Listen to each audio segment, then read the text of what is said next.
Chapter 6 Cultural Goodwill. Part 1 The Reverent Disciple and the Core of Petite Bourgeois Docility. Let us turn our focus entirely to the psychological and structural landscape of Chapter 6. A chapter titled, simply and devastatingly, Cultural Goodwill.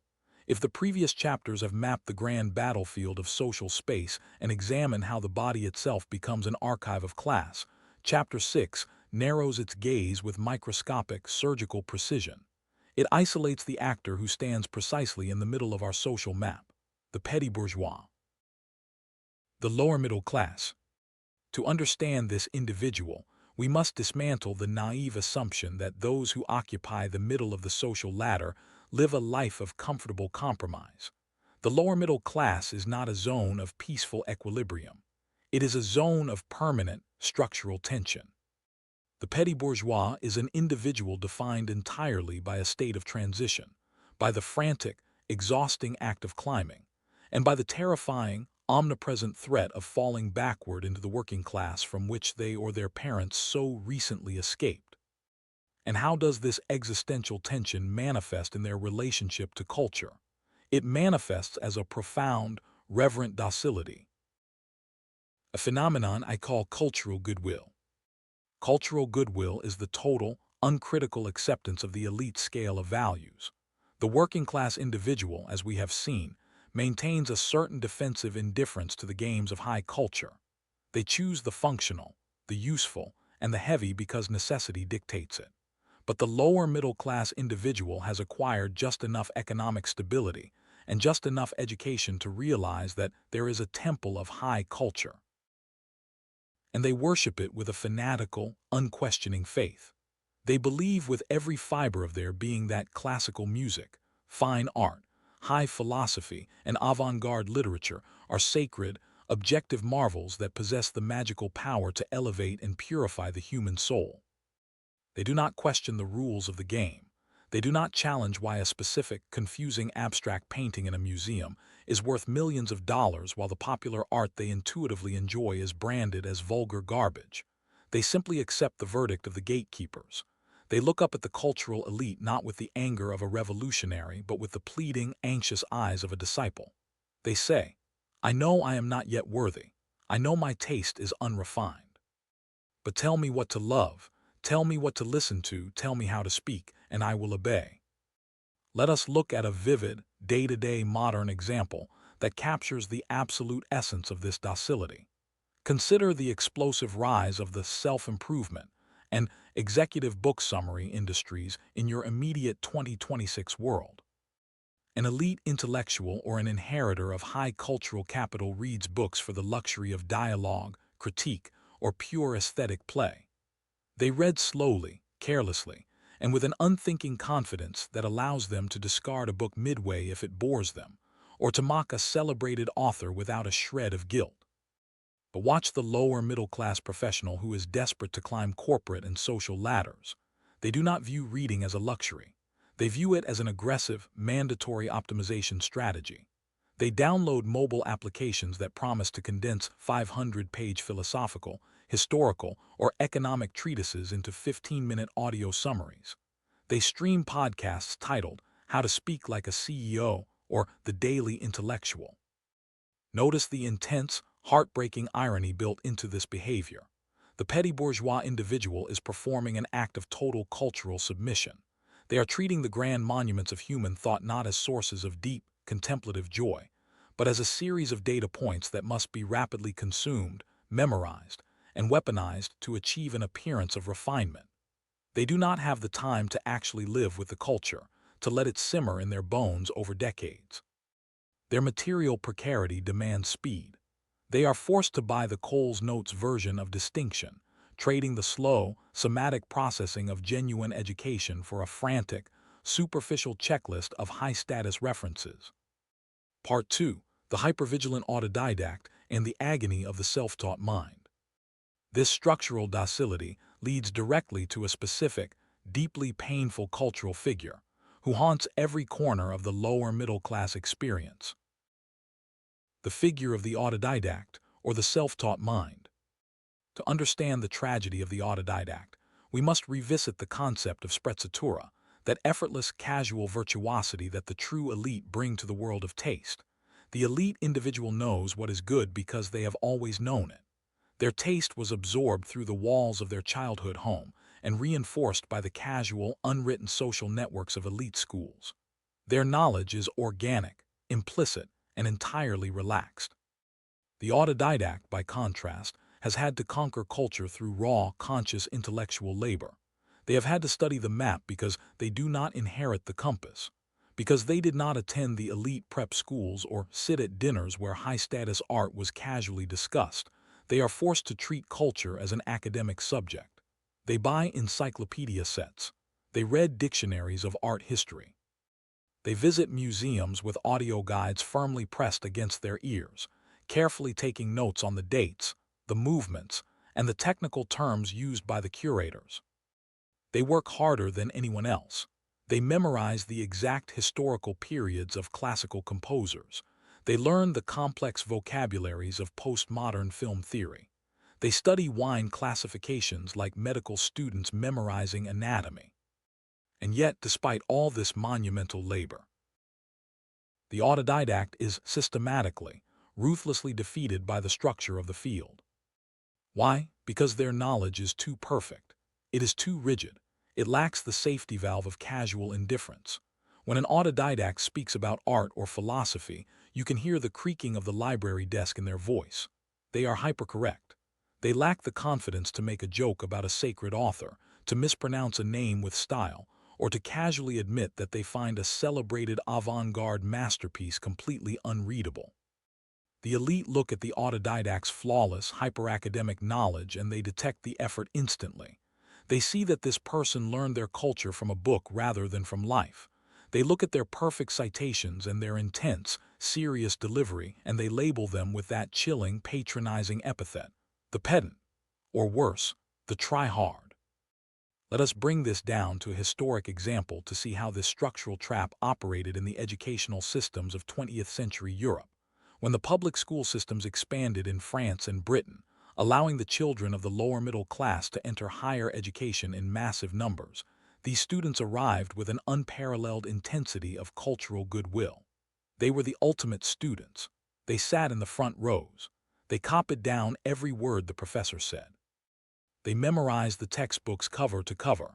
They scored perfectly on objective, written examinations.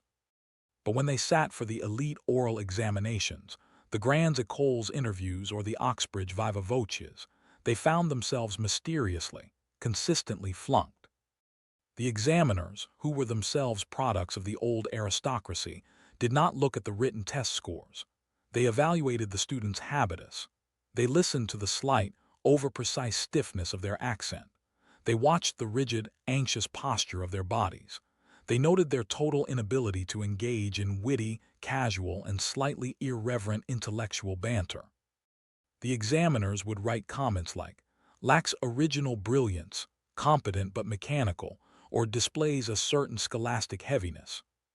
The lower middle-class students had done everything right. They had followed every written rule, but they were punished for the crime of following the rules too clearly. The educational system functioned as a brilliant, deceptive filtration machine. It accepted the lower middle-class students' hard labor to keep the system running, but it systematically denied them access to the highest ranks of authority because their bodies still bore the telltale signs of effort, anxiety, and social precarity. Part 3. The Market of Illusions, Middlebrow Culture and Mass Customization. Because the lower middle class possesses a massive volume of cultural goodwill, but lacks the economic and cultural capital required to buy authentic, high-status luxury, the economic market steps in to perform a magnificent, lucrative miracle of deception. It constructs an entire alternative universe of consumption, specifically tailored to the anxieties of the petite bourgeoisie. The universe of middlebrow culture. Middlebrow culture is a sophisticated machine of visual and intellectual substitution. It is designed to offer the lower middle-class consumer an affordable, easily digestible simulation of elite distinction. It takes the radical, difficult, and exclusive monuments of high art and capitalism, strips them of their complexity and financial impossibility, packages them into clean, scannable forms, and sells them back to the petty bourgeois as a badge of refinement. Think of it as the market of illusions. In this realm, you do not buy an original painting. You buy a beautifully framed, high-resolution digital print of a famous impressionist work. You do not read dense, challenging philosophy. You buy a beautifully bound, color-coded book that promises to explain the entire history of philosophy through short, illustrated stories. You do not travel to exclusive, unmapped eco-resorts in the South Pacific. You buy a weekend package at a standardized luxury hotel chain that uses minimalist design elements to whisper the aesthetic of wealth. Let us look at how this market operates with absolute automated perfection in your 2026 digital environment. Consider the phenomenon of curated subscription boxes and mass-customized home aesthetics, the modern organic, or Scandi minimalist, interior design trends popularized by digital platforms. A generation ago, to possess a home that looked like a temple of high design required hiring an interior architect, sourcing unique mid-century modern pieces from exclusive global dealers, and spending an enormous fortune. Today, the lower middle-class professional can open an app and buy an entire, pre-packaged living room aesthetic in a single click. They buy mass-produced furniture made of cheap particle board that has been veneered to look like raw, natural oak. They purchase factory-made ceramic vases that are intentionally deformed to look like hand-thrown artisanal pottery. They stream algorithmic playlists titled Lo-Fi Jazz for Reading or Minimalist Focus. Look at what is being consumed here. It is an illusion to an illusion.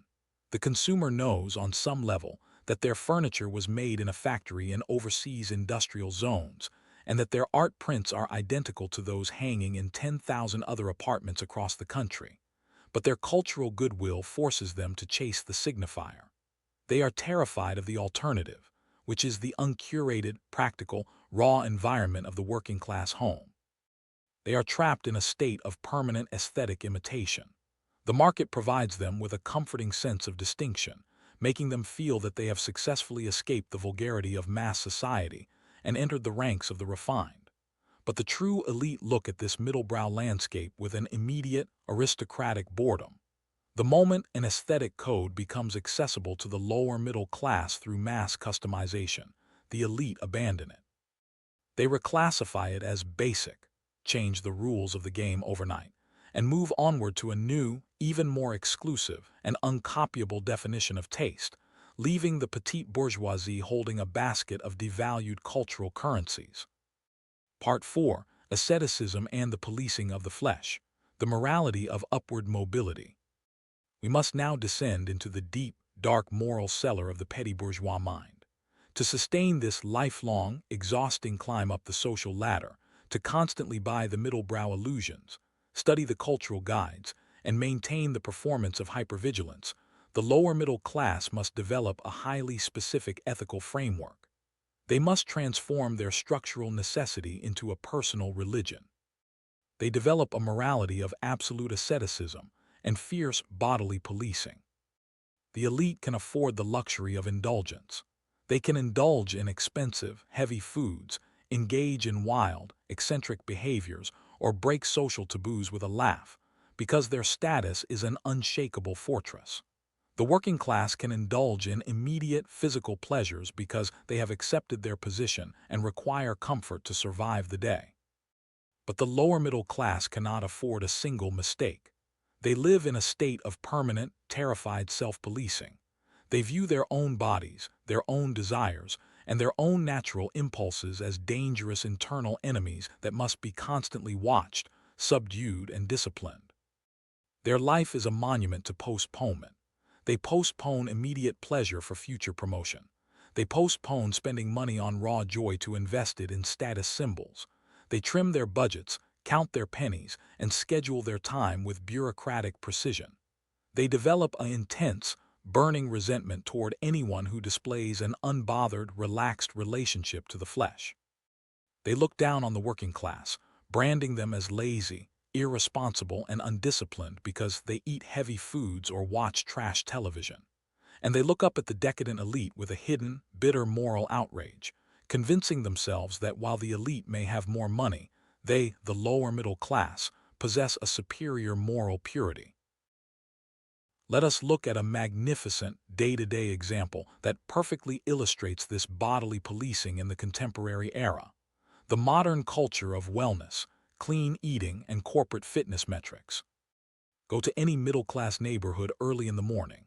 You will see legions of lower middle-class professionals running through the streets in the dark, their wrists strapped with high-tech smartwatches that track their heartbeats, count their steps, and analyze the deep architecture of their sleep. They do not run for the pure, animal joy of movement. They run because their habitus treats the body as a corporate asset that must be optimized, managed, and audited. They follow strict dietary regimes, counting macros, cutting out gluten, tracking fasts, and drinking pulverized green juices that taste of wet grass. They look at a heavy breakfast of fried eggs, sausage, and white bread not simply as an unhealthy meal, but as a profound moral failure. An act of absolute vulgarity that belongs to the lower depths of society. Notice the intense psychological violence of this asceticism. The petty bourgeois individual is converting the social pressure of upward mobility into a literal warfare against their own tongue and stomach. They have internalized the dominant class's demand for physical lightness and restraint, and they enforce it upon themselves with the fanatical zeal of a medieval monk flagellating his own flesh. Every calorie tracked, every step counted, and every urge suppressed is a small, desperate payment made to the bank of social distinction. They are trying to purge their bodies of any trace of working-class heaviness, trying to sculpt themselves into the clean, lean, efficient shape of the ruling elite. But this moral asceticism ultimately betrays them. It leaves them stiff, dry, and profoundly ungenerous. It strips them of that warm, radiant, and relaxed vitality that makes a human being comfortable to be around, cementing their status as the anxious, unloved overseers of the modern social order. Part 5. The Trap of Marginal Distinction and the Automated Purgatory. We arrive at the final structural dead end of Chapter 6. The illusion of marginal distinction. To keep the lower middle class running on this frantic treadmill of cultural and moral optimization, the social structure must provide them with a constant stream of small victories. It must make them feel that they are making progress, that they are successfully separating themselves from the mass public, and that they are accumulating real, tangible distinction. The system achieves this by creating an infinite grid of micro-differences. Tiny, marginal distinctions that cost very little to produce, but feel incredibly important to the person who possesses them. This is the trap of the small difference. Within this dynamic, you're taught to find your entire identity and your sense of superiority in the fact that you buy organic milk instead of regular milk, that you listen to independent podcasts instead of mainstream radio, that you wear a specific brand of minimalist canvas sneakers instead of mass-market running shoes, or that you use a specific high-status vocabulary word like nuanced or curated instead of everyday speech. The market and the platforms cater to this craving for marginal distinction with absolute, automated perfection. They create microniches for every single subfaction of the petite bourgeoisie. They provide you with an individual algorithmic feed that tells you that you are a highly unique, culturally advanced individual with tastes that are far too sophisticated for the average crowd. But step back and look at the macro structure of this automated purgatory. While you are sweating over these tiny, marginal distinctions, convinced that your choice of alternative milk or independent media makes you an aristocrat of taste, the fundamental distribution of wealth, power, and real capital remains completely unchanged. The ruling class does not care about your microniches. They do not care which independent brand of soap you buy or which aesthetic filter you put on your digital feed. From the towering height of their multi-generational economic fortresses and their total monopoly over institutional power, all of these lower middle-class struggles look completely identical. They see a mass of anxious, hypervigilant individuals who are so entirely consumed by the frantic act of managing their small differences, so terrified of looking basic, and so desperate to look refined, that they pose absolutely zero threat to the established order. This is the supreme, tragic masterstroke of cultural goodwill. It takes the raw, potentially revolutionary energy of the middle tiers of society and channels it entirely into a harmless, internal civil war of taste. It turns neighbor against neighbor, professional against professional, over microscopic variations in lifestyle and language. It ensures that the lower middle class spends its entire life on earth acting as the voluntary police force of the elite's values, brutally correcting their own children, mocking the working class below them, and looking upward with an eternal, unrequited love toward a temple that will never let them in. The game is beautifully, flawlessly, and ruthlessly closed. The curtain falls on Chapter 6, leaving us staring into the quiet, exhausting purgatory of a class that has traded the freedom of its body and the peace of its mind for a handful of devalued symbols and the cold, empty promise of a distinction they will never truly possess.